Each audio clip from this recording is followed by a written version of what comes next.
here's a couple questions. Can we hear more about best practices for working with an illustrator who is also my friend? So I guess two parts, working with an illustrator, maybe professional, and then also with a friend, because that's very interesting. And she mentions with the friend, we have an oral agreement to split profits 50-50. She's about halfway finished illustrating the completed text. It is the first book in a series. So I think a lot of this actually will apply to many people for good information. Yeah, let's talk about that. That's such a good question, because when people are self-publishing, a lot of times they are working with a friend or family member, somebody that they know, because they think it'll be less expensive, and also because it's fun. That's a really fun way to put out your book, and they know that person's work. If you are going to do that, I really, really recommend that you have an agreement in writing with your friend, family member, whoever it is. You need to include on there how much you're going to pay them, and you do need to pay them. It's not fair not to. It's a lot of their time.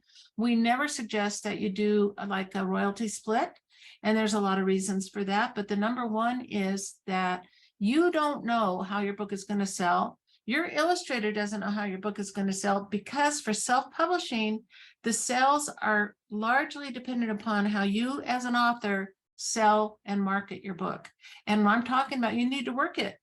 You can't just publish it and put it up on Amazon and expect that you're going to have a whole lot of sales. So that's something that you need to talk about. If you work with a consulting company like we are, you need to talk about with your consulting company and be clear on what that means to get your book sold.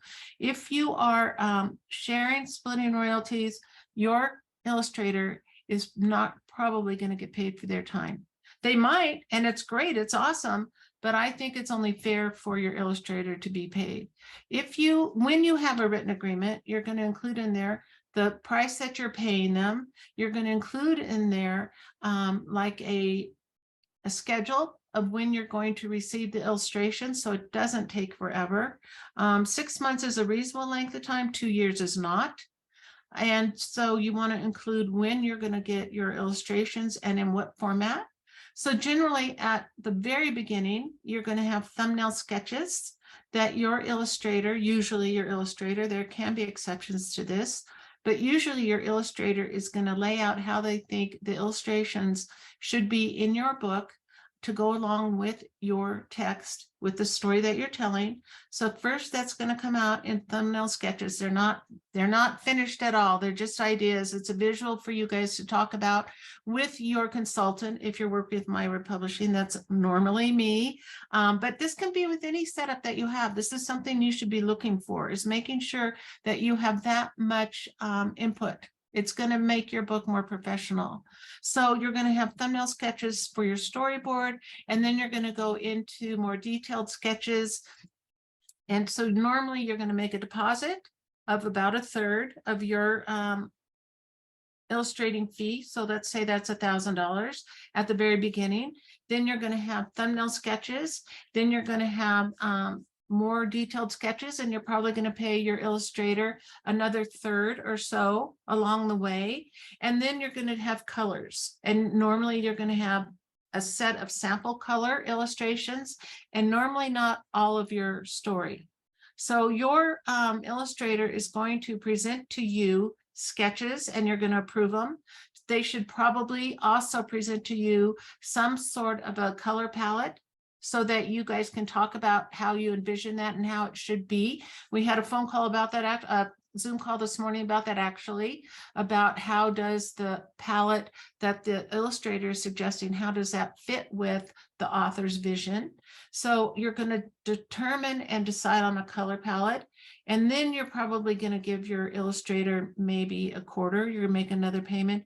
And then when the book is totally done, you're going to pay your illustrator for the completed files that are at that time ready for the layout editor to lay out the text on. You should have in your agreement, we recommend that you would have a fee for revisions. Normally, your illustrator will present to you 2 or 3 samples of a sketch, and they'll make revisions. You know, I really wanted a bigger hat. I really wanted them to be closer together. I wanted the illustration smaller. I wanted the cat on this corner of the bed. And your illustrator will normally include revisions like that 2 or 3 times included in the contract price. But if you are now saying, well, you didn't get the pillow in the right place, and you've been working on this sketch for 6 revisions, your illustrator is entitled to charge you for that, for revisions. Revisions are normally charged for on an hourly fee. And of course, I can't give you an hourly fee because that's going to vary from illustrator to illustrator. The majority of the illustrators that we work with are charging somewhere between $35 and $75 an hour for revisions. Honestly, I have to tell you that I have never had an illustrator charge a revision fee. They get so excited about the project, and they're so involved, and they really love the idea of being able to use their creativity as they get more involved with the project, that I just haven't ever seen them charge. But I think they're entitled to, and I think that you should know that that's a piece of the process. We have a chart, Amanda. You want to show that chart about working with an illustrator? Because I think it's really important. I also just wanted to mention a couple things here, though, as you're talking about revisions. I think there's a misconception that because you're hiring an illustrator and paying for illustrations in self-publishing, that you as the author get to get whatever you like. And to some extent you do, right? It's a collaboration, but I want to harp a little bit on the collaboration piece, because I think where authors go wrong sometimes in the self-publishing world is that you think, like, don't think of your illustrator as an order taker. Do recognize that they are brilliant creatives and that you did look at their portfolio and you see their style. And I think there's a good balance of letting them flow and be in their creative space, but also, you know, when you see something that you want that helps the story, you know, you give them that feedback. So just, I want to just harp on a little bit on that balance, because I've seen it go both ways.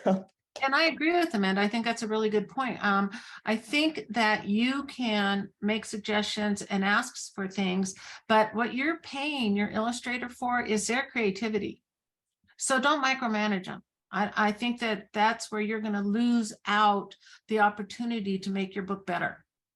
When you have a picture book, remember, your pictures are telling a lot of your story. You've chosen your illustrator because their style fits your vision for your story, and you've agreed on the process in terms of, that's why you have thumbnails. Yeah, I really like telling it like this. That's a good idea. That's why your illustrator is going to give you sample color palettes so that you guys can agree on the color palette that you want. But then when you get further into it, you don't need to say, change this. I don't like the color of this pencil. So make sure that you're allowing enough room for your illustrator to help you and serve your purposes. So I think that's what Amanda's talking about. One of the things that's really, really important for you to know about working with your illustrator is that most of the time, your illustrator is going to have an agreement with you where they give you the rights to use their illustrations in the production of your book, but you don't own the illustrations. You own the finished product that your illustrator has agreed that her illustrations can be used in. So you pay the illustrator for the rights to use those illustrations in your book, and the finished project is yours, but the illustrations always belong to the illustrator. So then if you decide to go forward with, oh, I want to make a stuffy out of my main character because kids love my book and I want to make a stuffy, you better talk to your illustrator about that and have an agreement in writing, because your illustrator created that character, gave you the rights to use it in your book, probably didn't give you the rights to make stuffies. And in independent publishing, unless you talked about it at the very beginning, your illustrator definitely didn't give you the rights to make a movie. So your book goes bananas, which would be so exciting, and you want to make a movie, you got to revisit that with your illustrator because you don't have the right for that. You haven't paid for it yet. There may be exceptions. I mean, nothing that I'm talking about is 100%, but that's something you need to be aware of. is making sure what rights your illustrator has granted you in what format to use their illustrations in. So that used to be a little bit easier. You used to, especially in self-publishing, you could go to an illustrator and you could say, I want you to illustrate my book and I'm going to pay you this much money and I want to own those illustrations. They're always mine. That was called work for hire. Most illustrators will not do that anymore. So just if you try to work out a deal with an illustrator for work for hire, know that your chances are pretty slim. We have put up a chart that Amanda made about the illustration process, because that is, the questions are coming through like that. And we know that's always something that people have a lot of questions about. So the very first thing that you're going to do is have your manuscript at least mostly ready, not 100%, but mostly ready.